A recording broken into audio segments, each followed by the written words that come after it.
Assalamu alaikum and welcome to this week's edition of Book Bites. I've been having quite a festival of memoir throughout the season, and for this evening, I've got quite a treat lined up. It's been really, really enjoyable. And I also want to say that there's been quite a literary celebration because Polokwane Literary Festival had their Dukes and Books Festival last night. So I'm very energized by having been there, celebrating books, celebrating our stories. And so, what a great way to end the weekend with a story as this, the Syndicate of 22 Natives, the Stan Sangweni story by none other than his daughter Lindiwe Sangweni-Siddo. Such a fascinating story. Lindiwe is a veteran hotelier, holds a BSc degree in hotel management from Penn State University. She's currently the CEO and board member of City Lodge Hotels. As the founder of ProNet, an intergenerational networking forum, Lindiwe fosters self-development and career progression for young people.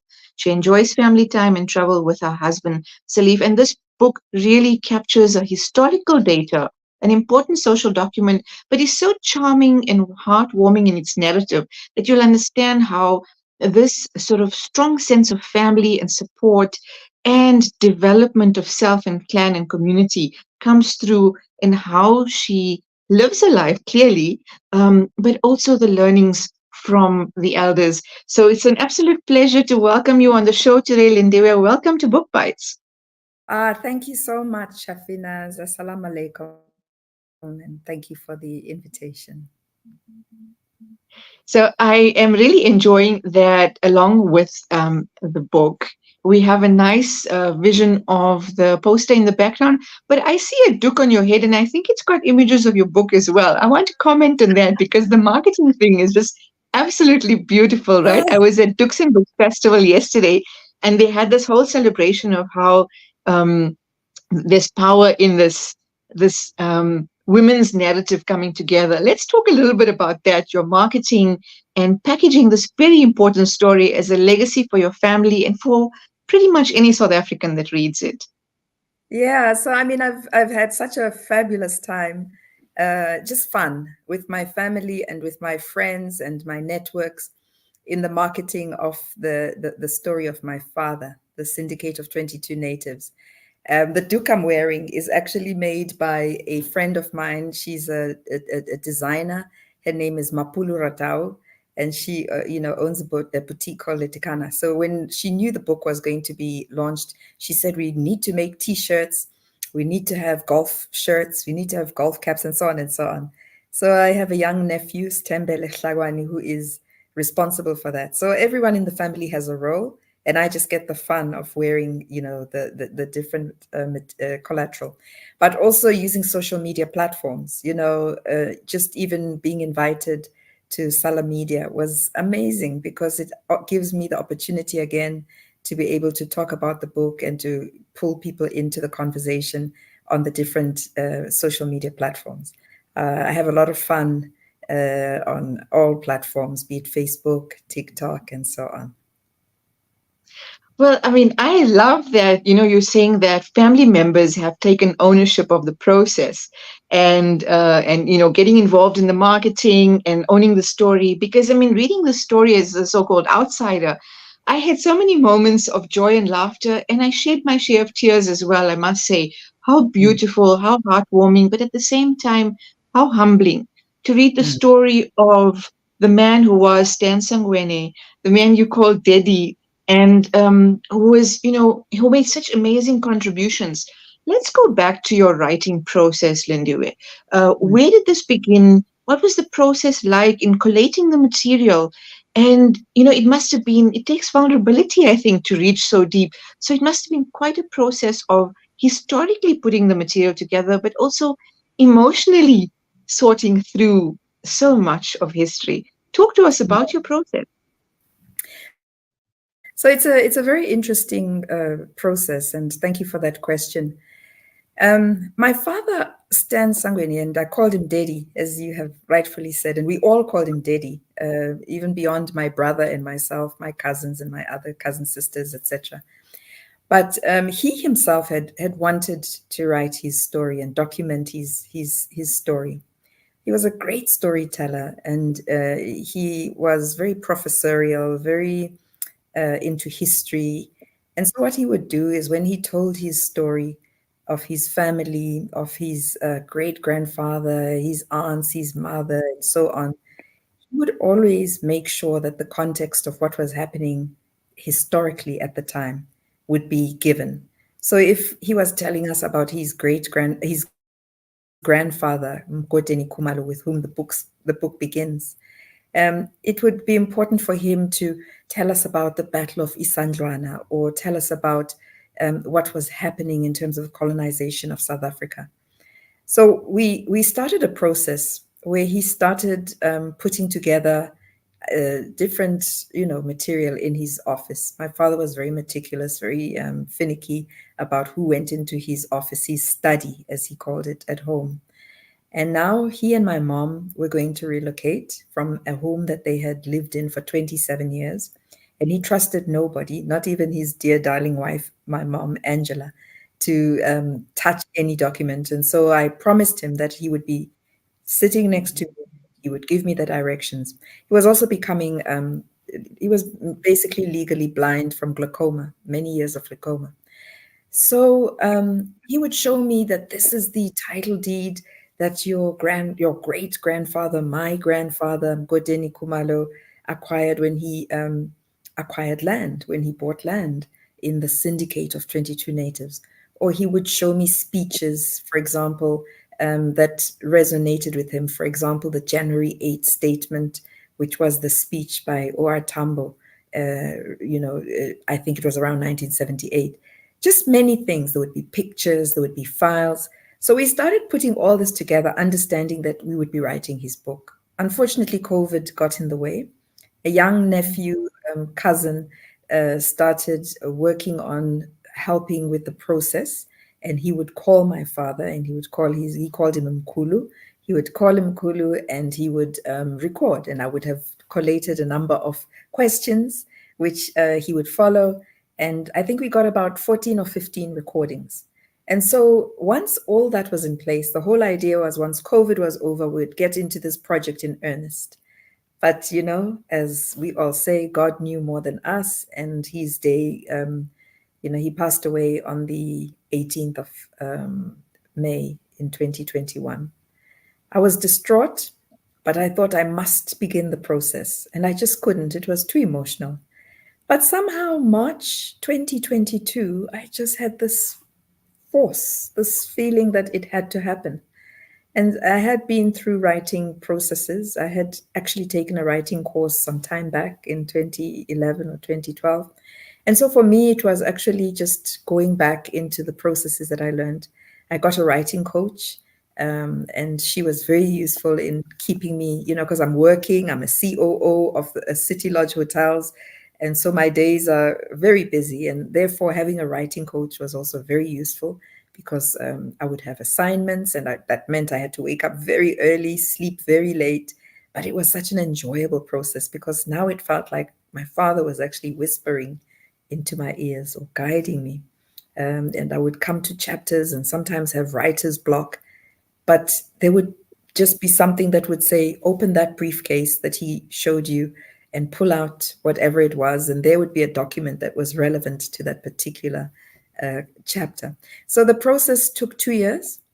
I started in March of 2022, and by February 2024, I had a clean manuscript and a publisher who was very ready and happy to assist with the process, Pan Macmillan. I get so excited when I hear writers speak of writers' process. And especially, while you're talking, I'm thinking about the very spiritual aspect of writing, and this feeling that you feel like you're hitting a wall, and then suddenly you have this. There's no such thing as coincidence, right? The right information pops up at the right time because your intention is driving it. There's that purity of intention of wanting to document this very important story, which may have been in the beginning a legacy for your family, but now has become something that anyone who reads it would feel so sort of warmed and special about. I particularly enjoyed that you were able to draw these dotted lines in the clans, because the historical detail in the book, while it's lighthearted and you can read the sort of anecdotal stuff, the historical detail makes it so very interesting. For various clans, I think would be able to look back and say, okay, let's see where this branches out. I Mhm. enjoyed that you had the map of the family because I could go back to it. And then talk to us also about, I mean, also, once again, I'm going to say there's no such thing as coincidence because I loved how the siblings found each other. Yes. Over time. Yeah, so there's no such thing as coincidence. And my father himself was a very spiritual human being. First of all, he very much loved God and he loved his Catholic Church, which played a very big role in his educational process, in whom he became from very, very early years, all the way until he became, a professional and later on in his life as an elder. So spiritually, he was highly connected to everything he did. He was also very connected to his ancestral background. His great grandfather was married to 7 wives. Godeni Kumalo had 7 wives, and it was a very traditional Zulu home. And this is the home that my father grew up in the years that he was still a young boy, and all the way till his elder years. And for us as a family, he always connected the dots with where he came from, the genealogy, the ancestry. And so stories would be told about who our great grandfather was, who the 7 wives were, because those were all his grandmothers, and ultimately their children were his mothers and his uncles and aunts. And uncle and aunt actually makes it even distant because that is a very Western notion. So the spirituality of the book, I think, also came into the making. As I was writing, I could almost feel my father sitting in the room in my own study with me. I Mm, could feel him urging me to say in a particular voice what needed to be said. And it just made the process actually far much easier. You talk about no such thing as coincidence. The story explores, first of all, how there was a denial of paternity in the beginning mm, when he's born. His mother, unfortunately, has denied paternity. The man whom she thinks might possibly come home to ask for her hand in marriage doesn't do so. And it was all about a class system that the Western influence, the missionaries had now started influencing in terms of customary law being paganism. Whereas really, even in customary law, there was a belief in Mvelingand, the God, the superior, the one above all. So introduction of Christianity meant that you had to actually put aside your pagan ways. And so that clash was quite a confusion in many people, but never for my father. So in his process of understanding whom his mother was, whom his biological father was, it meant that he always knew that because his great grandfather, or my great grandfather, his grandfather, had, out of the irritation of this man who had not come to declare the child's parentage, was named after the clan name of his biological father, Mzilankata. Mzilankata is a clan name. So in the African culture, you will have a surname like Sangweni, and then Sangweni will have clan names like Masumba, Kwembeshe, mm, Ngwane. Then we all know which clan we come from. So in a similar way, the biological father was a Kambule, and because he was a Kambule, it meant his clan names were Mzilankata, Mbangazita, Mlotshwa, Ncube. And so his grandfather said, "You are Mzilankata," and that became his name. So in the process, it meant that he was forever curious about who his other siblings could possibly be.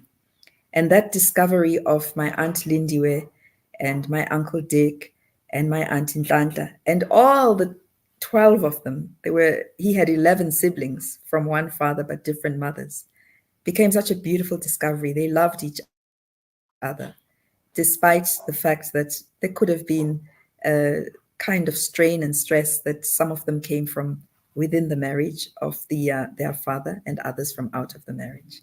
So I think that was an interesting discussion in the book, that comes out and is one that many families face. As people are reading this book, many are coming to say, you've actually touched a raw wound in my own upbringing, in my own life, about similar circumstances. I mean, especially given the numbers and the idea that everyone comes together in this very supportive familial role, and at the same time they do play pivotal roles. Like I think your aunt Lindiwe has a regular kind of reconnection, and there's that pivotal role that brother and sister have in each other's lives. I thought that was beautiful, and so I celebrate that about your family as well. And there were, Yeah. there were Can I talk instances about along the way.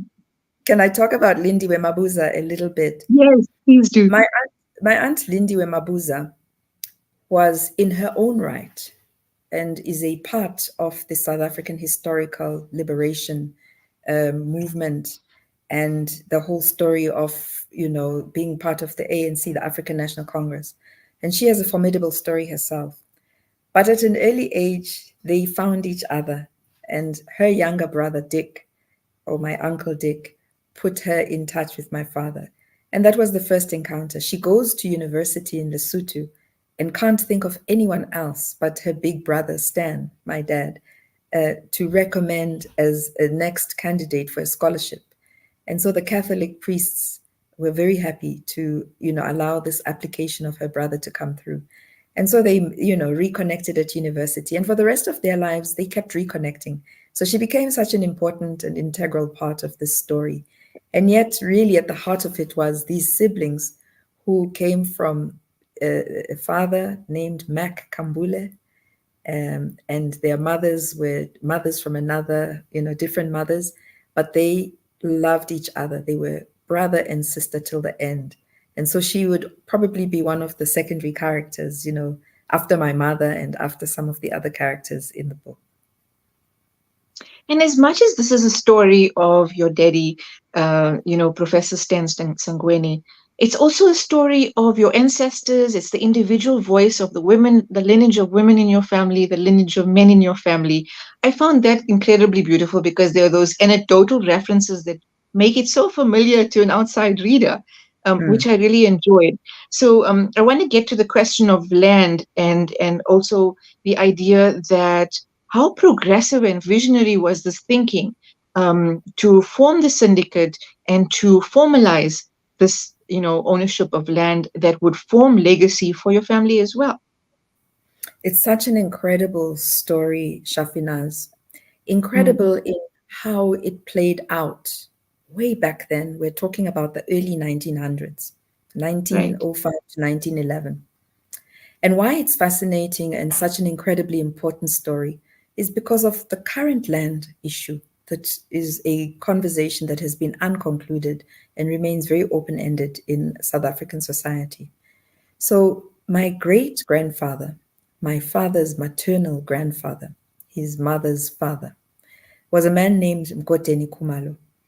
He had 7 wives. He was not a red man, but he was very worldly in that he understood how the world worked. He had what we would call today a side hustle. So he worked for a white Afrikaner farmer. He had at the time, 6 wives, later on 7.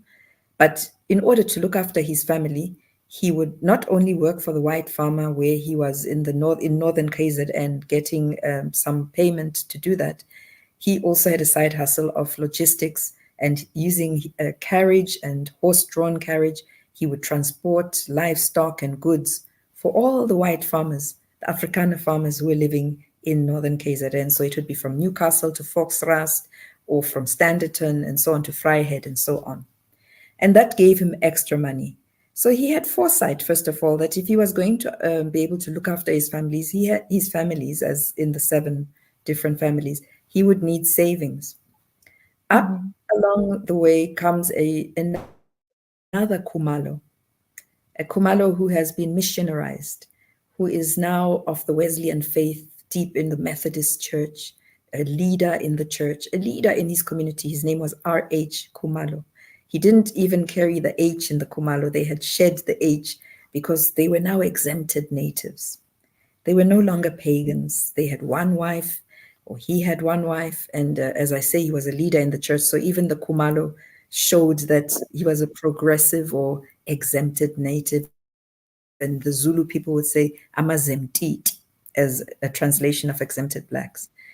But he comes to to the part where Godeni Kumalo, the so-called traditional great grandfather of mine, and he approaches him together with a cohort of African men and says, "There's land being sold by a white farmer, and I'd like to put together a syndicate. You can access this land if you are following Christianity, if you are following the education that is now being introduced by the missionaries. And if you follow all the principles and requirements that are being called of African people to shed their customary tradition and to follow this, you can have access to this land. Let's create a syndicate." And so he created a syndicate, initially 25 men, and they later on became 22. And of course, Mgodeni had his savings. He was even able to get 3 parcels of this syndicate of the land. And the only thing he was asked was, lie low, because your 7 wives is going to scupper the deal for you. When the deal is ready to be signed, we'll come and get your signature, and you can have your land, because he had the money and he was able to pay. That was very strategic of the exempted R.H. Kumalo. He clearly understood that the missionaries were actually separating Black people and creating a class system, a caste system even, that if you were of your customary traditions and you still followed what would even be called indlela zamaqaba, the pagan ways, you wouldn't have the right, or you couldn't have access to land, the very land that your forefathers owned. And so this man, I think, in the book, R.H. Kumalo, for me, came across as these intelligent African people who could already see what was happening. And this predates the 1913 Land Act. It predates, then the institutionalization of apartheid. And forever and a day, till this day, our family still has that title deed. And in fact, this cohort of individuals who would have gone their separate ways in different ways, but that land is still under the ownership of those original families: Suspense Farm, Masondale Farm, and 4V Farm. And I just found that such a wonderful way to start the story, because it was everything in the story in terms of how it produced food and the livestock that they could grow and rear.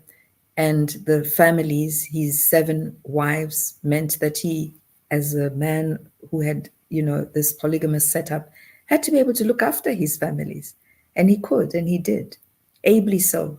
They had difficulties. It was an impoverished society in that there were no fancy irrigation systems. So they used very, very rustic ways of getting water from the river, etc.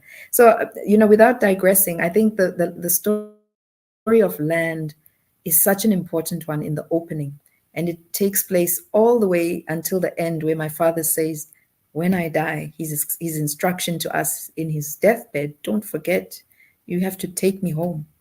Take me home to the land where my forebears lie, where my mother lies, where my great-grandfather, Mgodeni Kumalo, his grandfather, where his grandmother and all his beloved lay. And that's where my father is. And so when we say we're going home to Suspense Farm, we actually go home to the family farm that was originally Mgodeni Kumalo's farm. I think metaphorically for me, this also speaks to intentionality. The elders often say, if you look after the land will look after you. And that intentionality of wanting to look after the family and subsequent generations was obviously, very deeply, purely intended. So I think land, the contestation around land in the broader picture, and the specifics of your family story so interestingly sort of juxtaposed. I think it really makes sense that you would, start off with that as the anchor for your story, in terms of ownership, but in terms of sustenance for the family as well. So I thought that was beautifully situated as well. And then also the idea that your parents and your father in particular is um, so attached to the land, but also able to move around the world in search of sustenance, in search of knowledge. Talk to us about some of his travels and and his learnings, because it always comes back to the land, to rural development, to community development, and that actually sustains him in various aspects of his career in government, in academics, and within his communities. Yeah, that is amazing. So this rural boy called Stanislas Kumbuzo Mzilangata Sangweni um, is now, finished with his schooling. And as I said, mainly in Catholic schools. And then his sister, his sibling, whom he has discovered, Lindiwe Mabuza, is now at a university called Roma University in Lesotho. It's actually called St. Pius the 12th University, but because it's in a small rural town called Roma, it's referred to as Roma University. And so that was where he went to study his first degree, his first degree in geography. But he was fascinated about how similar the life of the Basotho people in that rural community where the university was similar to where he had come from. He saw and tasted the poverty that they were experiencing, and he related to it. And the university itself also wanted that students, who were there, understood how to relate their studies to what they could do to improve the welfare and the well-being of the people in the communities that they were living in or were going to go back to. So that, I think, was his first sort of interaction with education and how education can be applied to bettering the lives of others. He then went to Canada, and it was a short course in Canada that he pursued in leadership, adult leadership education, primarily, again, talking about co-ops, how to create co-ops in an agricultural setting and teach adult education, teach the community, rural communities in particular, how to farm the land, how to feed themselves, how to make sure and ensure that they have surplus. Because now when they come together as cooperatives in a community, that surplus can actually be a way of creating extra money and can be reinvested in the land, and they can actually become formidable agricultural communities with livestock and food that they can feed not only their families, but even sell into the economy and become participants of the economy. So for him, when he went to Canada, that opened his eyes, and he didn't miss the opportunity and decided to stay in North America and went on to Cornell University in Ithaca in the US. I mustn't be too glib about my father just going to Cornell. I mean, this is an Ivy League university. It's 1962 going to 1964. It's the height of the civil rights movement. So he even in the book is able to tell us of his experience of the I Have a Dream speech by Martin Luther King. It's an exciting time for my father because what he sees happening in the US is what he's experienced in his own country. But at the center of it is the potential and the ability to get this Ivy League education. And he goes for rural sociology. I couldn't even say it as a child growing up. I didn't even know what it meant. But what he was really doing was, again, really deepening and sharpening his knowledge of how he could come back to South Africa and be able to convert the livelihoods of his community. So he did this. I'll fast track. In the long and short is that my father became an acclaimed senior individual in the United Nations because of his background in rural sociology. He was able to, my mother and my father left after they were married in 1965 and settled in Swaziland. And that was the first Black-led agricultural college was directed by my father, Liengo, the SACOC it was called. It was an agricultural university, and he was now applying what he had learned in Canada and the US. Very successful, and sustained for many years beyond his time. He was able to do the same in the United Nations for bigger communities, for countries in the SADC, for East African countries, together with, of course, the teams that he led in his team leadership, or at one point he was an acting director for the United Nations Economic Commission of Africa. Even when he was now working for the environmental program, the United Nations Environmental Program, it was all about desertification and understanding. Now that I think of the conversations we would have, understanding what not caring of our universe will lead to in terms of drought and our inability to feed ourselves if we are not understanding what the desertification processes of the drought that we sometimes talk, again, very glibly about. So this is So way back. we brought some of that expertise back into the Mandela dispensation, right, with the Public Yes, Service Committee. exactly. Studio is reminding me that we have run out of time, and We're I know running that we can continue chatting, but this has been such a fascinating interview, giving us direct insight. And I know that anyone who picks up this book is going to find huge value in reading the story from a family perspective, from a South African perspective, for anyone who would really be able to connect with the power of this story. Your family story is our family story. So thank you so much for sharing your time this evening. I'm sorry that we've run out of time, but I Thank hope you that you very have a great time launching the book around South Africa and beyond. Well, I hope I've whetted the appetites of everyone, and that my unfinished story is the reason for them to go and get their own copy at Absolutely. any good bookstore and online. Absolutely. And we'll be looking out online for when your other events are happening as well. And so, and I also enjoy that at the end, you talk about in his final days, the combination of the Lord's Prayer and the prayer of Rahmah, and safe passage. So, Alhamdulillah for that. We wish you everything of the best to you and your family. And thank you Amen. so much for your time. Thank you. And And there you have it. That was Lindiwe on Lindiwe Sangweni-Siddo about her father's story, the Stan Sangweni story. That's it from Book Bites. Thank you for your patience and your time. Assalamu alaikum wa rahmatullahi wa barakatuh.